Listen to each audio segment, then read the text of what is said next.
हरे कृष्णा, राधे राधे। दोस्तों, आप सब कैसे हैं? राधा रानी और लड्डू गोपाल की कृपया आप सभी पे सदा ही बनी रहे। गौ माता को माँ लक्ष्मी का स्वरूप माना जाता है। गौ माता को माँ लक्ष्मी का स्वरूप मानकर पहली रोटी दिया जाता है ताकि माता लक्ष्मी की कृपया हम सभी पे सदा ही बनी रहे। और गौ माता के गोबर और मूत्र का हमारे जीवन में क्या महत्व है, आज के वीडियो में हम जानेंगे एक छोटा सा कथा के माध्यम से। चलिए कथा शुरू करते हैं।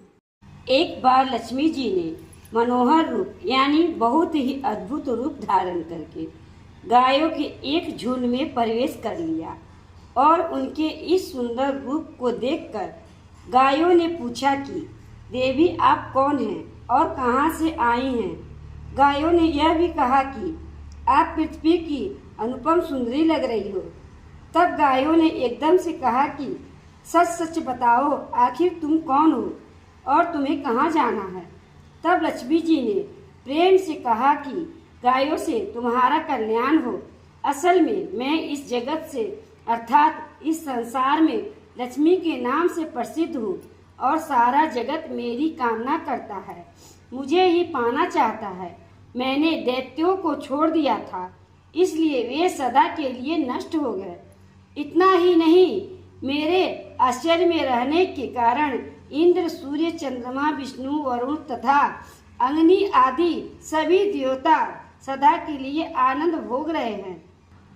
इसके बाद माँ लक्ष्मी जी ने कहा कि जिनके शरीर में मैं प्रवेश नहीं करती वे सदा के लिए नष्ट हो जाते हैं और अब मैं तुम्हारे शरीर में निवास करना चाहती हूँ। देवी लक्ष्मी जी की इन बातों को सुनने के बाद गायों ने कहा कि तुम बड़ी चंचल हो, इसलिए कभी कहीं भी नहीं ठहरती। इसके अलावा तुम्हारा बहुतों के साथ भी एक ही संबंध है, इसलिए हमें तुम्हारी इच्छा नहीं है। तुम्हारी जहाँ भी इच्छा हो तुम चली जाओ। तुमने हमसे बात की, इतने में ही हम अपने आप को तुम्हारी आभारी मानते हैं। गायों के ऐसा कहने पर लक्ष्मी जी ने कहा कि यह तुम क्या कह रही हो? मैं दुर्लभ और सती हूँ, अर्थात मुझे पाना आसान नहीं, पर फिर भी तुम मुझे स्वीकार नहीं कर रही हो। आखिर इसका क्या कारण है? यहाँ तक कि देवता, दानव, मनुष्य सब कठोर तपस्या करके मेरी सेवा का सौभाग्य प्राप्त करते हैं, अतः तुम भी मुझे स्वीकार करो। वैसे भी इस संसार में ऐसा कोई नहीं जो मेरा अपमान करता हो। यह सब सुनकर गायों ने कहा कि हम तुम्हारा अपमान या अनादर नहीं कर रही हैं, केवल तुम्हारा त्याग कर रही हैं, और वह भी सिर्फ इसलिए क्योंकि तुम्हारा मन बहुत चंचल है। तुम कहीं भी जमकर नहीं रहती, अर्थात एक स्थान पर नहीं रुक सकती, इसलिए बातचीत करने से कोई लाभ नहीं। तो तुम जहाँ जाना चाहती हो वहाँ जा सकती हो।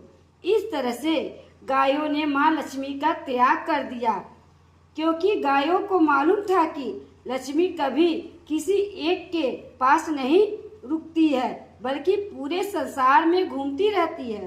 पर फिर भी माँ लक्ष्मी ने हार नहीं मानी और इतना सब होने के बाद भी वार्तालाप जारी रखी। आखिरी में माँ लक्ष्मी ने कहा, तुम दूसरों को आदर देने वाली हो और यदि तुमने ही मेरा त्याग कर दिया तो सारे जगत में मेरा अनादर होने लगेगा। इसलिए तुम मुझ पर अपनी कृपा करो। मैं केवल तुमसे सम्मान चाहती हूँ। तुम लोग सदा सब का कल्याण करने वाली पवित्र और सौभाग्यवती हो, तो मुझे भी बस आज्ञा दो कि मैं तुम्हारे शरीर में किस भाग में निवास करूं।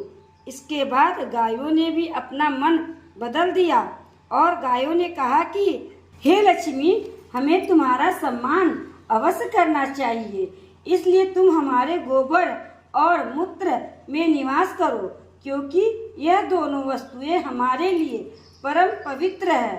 तब माँ लक्ष्मी जी ने कहा, धन्यवाद और धन्य भाग मेरे, जो तुम लोगों ने मुझ पर अनुग्रह किया, यानी कि मेरे प्रति इतनी कृपया दिखाई।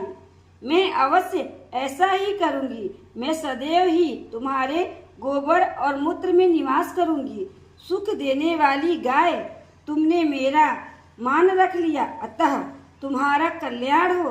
बस यही कारण है कि गाय के इन दो वस्तुओं को लक्ष्मी जी का स्वरूप समझा जाता है। तो दोस्तों, इस कथा को सुनने के बाद आप सबको समझ में आ गया होगा कि गाय का हमारे जीवन में कितना महत्व है। गौ माता की कथा आप सभी को कैसी लगी कमेंट में जरूर बताइएगा। ज्यादा से ज्यादा शेयर करिएगा।